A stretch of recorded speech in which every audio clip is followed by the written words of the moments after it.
interpreta ou a carga de vida que essa pessoa traz e associa esse símbolo pode influenciar na leitura. E faz muitos anos que eu faço leitura assim, tem muitos feedbacks bons e assertivos sobre a maneira que eu leio.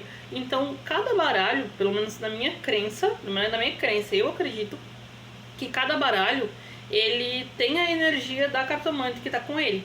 Então, o teu baralho vai conversar de uma maneira contigo, comigo vai conversar de outra maneira. Então, talvez o que sai no teu baralho eu possa interpretar como uma boa felicidade e coisa e tal, tu pode olhar de uma maneira um pouco diferente e ver como uma traição. Então, eu acredito que cada baralho ele tem uma afinidade, cada consulente conhece seu baralho, escolheu as imagens, aquele baralho pelas imagens e coisa e tal, e tem uma afinidade para lidar, por exemplo, com as cartas.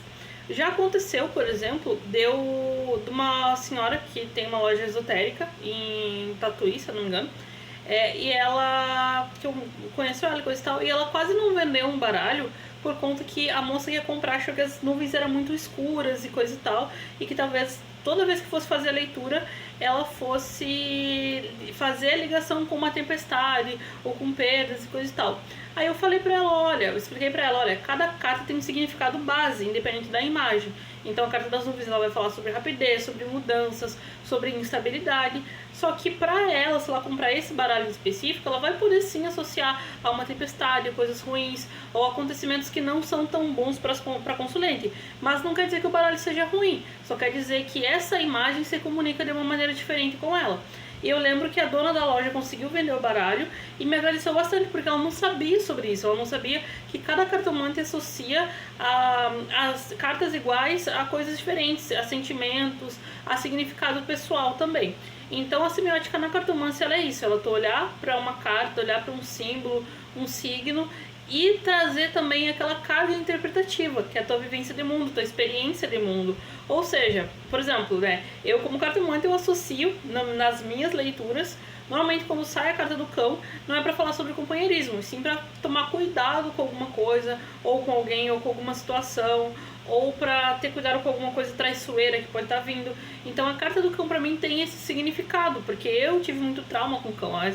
Recém que eu tô perdendo com o meu cachorro, porque meu cachorro ele é um pastor maremano, então assim, ele é muito de boa, muito de boa. Então, né, não sei se vocês conseguiram entender, tipo, eu sempre faço a explicação, mas na minha cabeça a pessoa não vai entender, então eu tenho que explicar 1000 vezes, eu não sei porquê. Eu acho que é medo de ser professor e explicar mal. Vamos continuar. Então, no próximo slide aqui, né, eu vou estar dando alguns exemplos. Quando a gente fala semiótica com a carta da chave, por exemplo, a gente pode associar a algum objeto trancado, fechado, a gente pode associar a segredo, a gente pode associar a alguma coisa que está prestes a ser revelada, ou uma virada de chave. Então, a carta da chave, ela tem um significado básico, agora de cabeça eu não lembro, porque eu tenho TDAH, então eu não lembro de nada de cabeça, eu tenho que estar pesquisando e lendo. Então, dependendo de como a pessoa enxerga a chave, o símbolo da chave, então a pessoa pode associar na leitura a um segredo, pode associar a alguma coisa fechada, alguma revelação, alguma porta se abrindo, ou uma virada de chave do consulente perceber as coisas que estão acontecendo. Quando a gente vai para a carta do buquê, por exemplo, a gente pode falar sobre felicidade, sobre amor, sobre uma pessoa tá tentando te agradar também, porque o significado do buquê também pode ser isso. Eu, particularmente, eu associo o buquê a muita coisa, muita informação, muita coisa acontecendo ao mesmo tempo, muita coisa assim, sabe? Muita coisa, muita informação, muitos elementos ali naquela situação. Porque se tu olhar pra carta do buquê, ela tem várias flores diferentes, ela tem muita informação. E pra mim, a carta do buquê, ela funciona assim dessa maneira. Eu vejo como muita informação. Então, dependendo da leitura, vai ser muita informação sobre aquele aspecto, sobre aquilo, muita coisa, ou muita dispersão, não tem foco num lugar só, porque tu não consegue ter foco em uma flor e esse buquê é todo diferente, entendeu? Então, na minha associação particular, a carta do buquê significa isso. A carta do sol também é a carta que ela fala sobre iluminação, sobre revelação de segredos, sobre felicidade, sobre essa clareza mental, sobre esse sentimento de estar feliz e coisa e tal. Mas pra mim, também na minha leitura, a carta do sol pode ser prejudicial, porque muito sol queima a pele das pessoas, mata as plantas, traz a seca. Então, no meu significado pessoal, que toda vez que eu saio no verão, eu odeio o verão por causa disso, eu passo mal, eu fico com dor de cabeça, eu fico de cama, eu fico um tempo assim parada, isolada, por conta que o sol pra mim é muito prejudicial. Então a carta do sol tem esse significado base, que é a felicidade, é o triunfo, é a revelação. Mas para mim, como significado particular por conta da semiótica, porque o Sol, ele tem um significado, a carta do Sol, ela tem um significado, mas eu também trago comigo os meus sentimentos, as minhas vivências. Então, por exemplo, a carta do Sol aqui, pra mim é uma carta que pode falar sobre cansaço, sobre gastar muita energia, sobre uma coisa exagerada ou demais. Porque pra mim, quando eu pego o Sol, qualquer pouco de sol, se eu pego o Sol assim, tipo, uma tarde inteira, eu passo muito mal. Então, um pouquinho de sol já me faz mal. Tem muitas plantas também, o sol seca muito minhas plantas nessa época do ano. Então, eu posso associar isso, sabe? A exagero, a algo que é demais pode prejudicar, entendeu? Então, é um dos significados que dá para trazer na associação aqui do sol.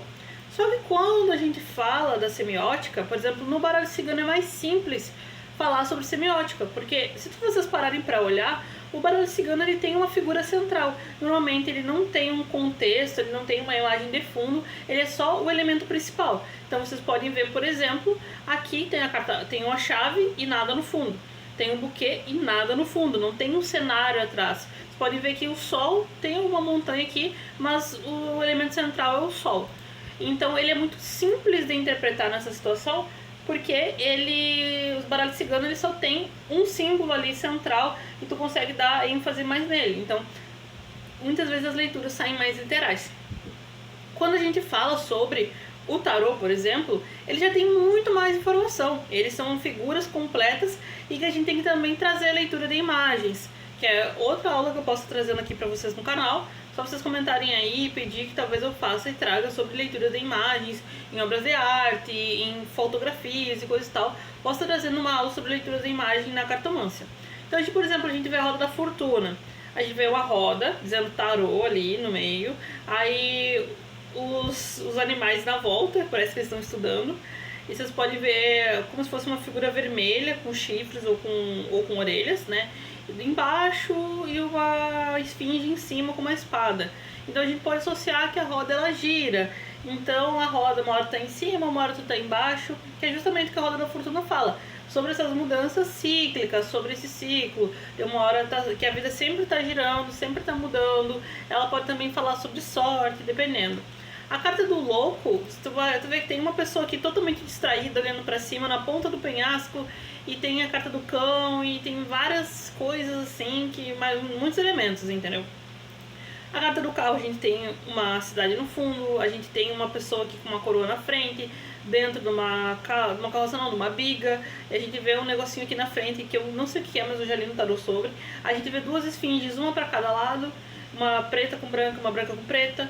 Depois nós temos a carta do mago, né, que ele tá com os 4 elementos aqui, ele tem um manto vermelho, ele tá como se fosse numa moldura de flores, né, e ele tá levantando uma varinha, como se ele fosse fazer alguma mágica. Nós também vemos o símbolo do infinito. Também na carta do sol, girassol, criança, aqui como é que se chama? Uma bandeira vermelha, o sol, muita informação também, cavalo. Então todas as cartas do tarô são repletas de muita informação. E o que acontece muito pra mim nas leituras de tarô é que normalmente algum elemento específico conversa comigo. Sim, não sou maluca, tá? Eu juro que eu não sou maluca. Mas é como se cada vez que eu fosse fazer uma leitura de cartas, algum elemento ou um lugar diferente da carta me chamasse a atenção naquela leitura em específico.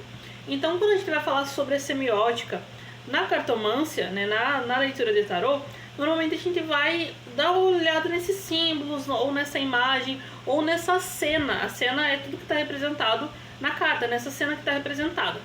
Então, né, no baralho cigano é muito mais simples, no tarô ele é mais complexo porque ele é muito carregado de simbologias. Então, cada leitura que tu for fazer, talvez tu possa associar significados diferentes. Claro que tem o significado base da carta, como eu já falei, mas também pode estar vindo elementos diferentes, dependendo de como tu enxerga essa carta naquela leitura, ou como uma carta conversa com a outra, por exemplo.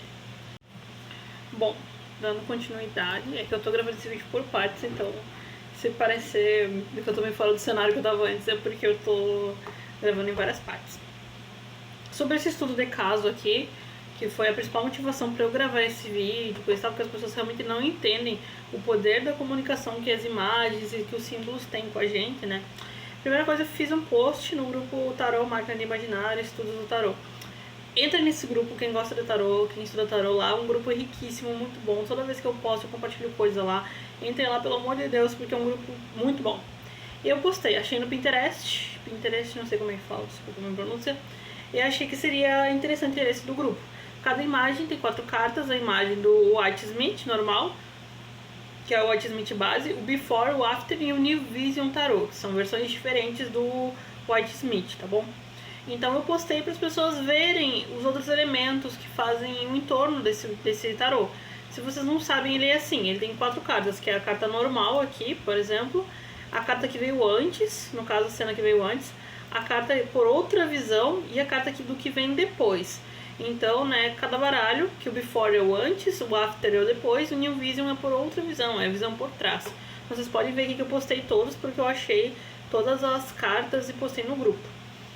Não era o assunto, eu não levantei debate nem nada, como vocês viram. E uma moça comentou que ela também é cartomante, pelo visto.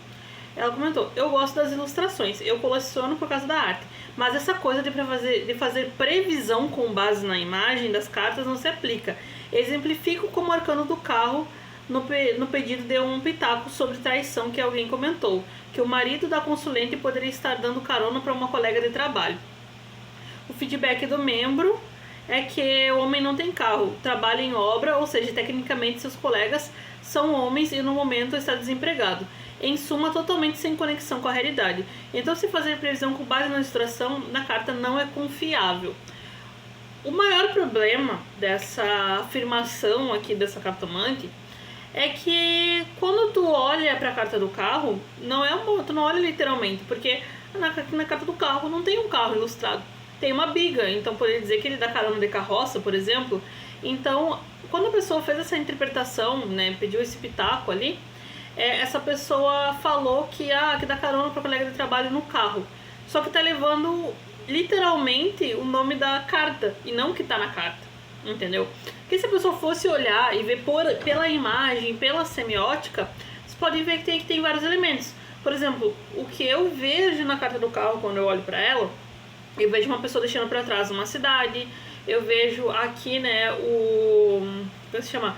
O imperador, o rei aqui, né, ele tendo que decidir para qual lado ele vai ir. Então a gente vê, por exemplo, duas esfinges, uma olhando para cada lado, uma preta com branco e outra branca com preta, e elas indo para lados totalmente opostos, que também pode significar um conflito ou uma necessidade de tomar as rédeas sobre a situação. Essa pessoa, ela falou que quem seguia só com base na imagem que abre muita, como eu posso dizer, muita margem para erro. Mas a verdade é que esse colega que comentou aqui, que pediu esse pitaco e falou que o homem dava carona para colega de trabalho e coisa e tal, ele levou literalmente a cabo o nome da carta, que é a carta do carro. Não significa que a carta do carro seja um carro realmente. Pode até em alguns casos significar, mas a carta do carro, semioticamente, ela não fala sobre um carro. Se tu olha aqui, ela fala sobre deixar para trás, ela fala sobre triunfo, ela fala sobre escolha, ela fala sobre controle, mas semioticamente o que essa imagem traz, o que essa imagem comunica, não é sobre o carro, não é sobre carona. Se vocês olharem, tem uma esfinge para cada lado, tem vários elementos ali que podem estar se comunicando com o consulente. Então eu achei muito desnecessário, intromissivo e muito chato esse comentário, porque primeiramente ninguém perguntou. Segundamente, nada a ver o que ela comentou aqui. Eu falei para as pessoas darem uma olhada para poderem ter uma noção, porque as imagens conversam semioticamente.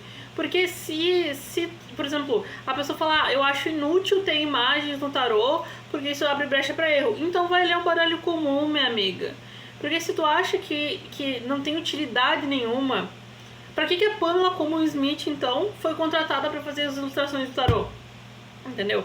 Por que ela foi contratada? Por que tem imagens no tarô? Então é mais fácil, pega um baralho comum que não tem imagem nenhuma e vai ler o baralho comum, cara. Porque no baralho comum não tem nenhuma ilustração, entendeu? Então se tu acha que, se as pessoas que estão aqui acham que o tarô, qualquer outro baralho, não, que tipo, a ilustração não importa, então, sabe, não serve pra, porra, por que tem ilustração, entendeu? Então, demita o design, só coloca ali o nome da carta e lê só com o nome da carta, entendeu? Porque as ilustrações, elas estão aqui por algum motivo, elas são elementos que também fazem parte da leitura e da interpretação. E continuando ainda não satisfeito, eu já tinha falado que era desnecessário aquele comentário, que a discussão não era sobre isso, que eu sou cartomante há 10 anos e que eu faço leitura assim, tenho centenas de feedback. E aí ela continuou. Driele, outro case, também com um arcano do carro, foi um pedido de pitaco sobre uma viagem em que a família outro case também com um arcano do carro foi o pedido de pitaco sobre uma viagem em família, em que a cartomante falou que a previsão para os arcanos da torre, carro imperador, seria o motorista ter um ataque cardíaco fulminante no volante do carro, mas o feedback foi que a viagem foi um sucesso de ida e volta. Eu pergunto para vocês, aonde que a carta da torre demonstra um ataque cardíaco? Não tem um coração no elemento, não tem nada que demonstre um ataque cardíaco. A carta do carro não fala também sobre, não precisa necessariamente falar sobre um carro literal. Eu não vou estar criando hipótese em leitura que não existe, porque eu não gosto disso. Cada leitura é uma leitura.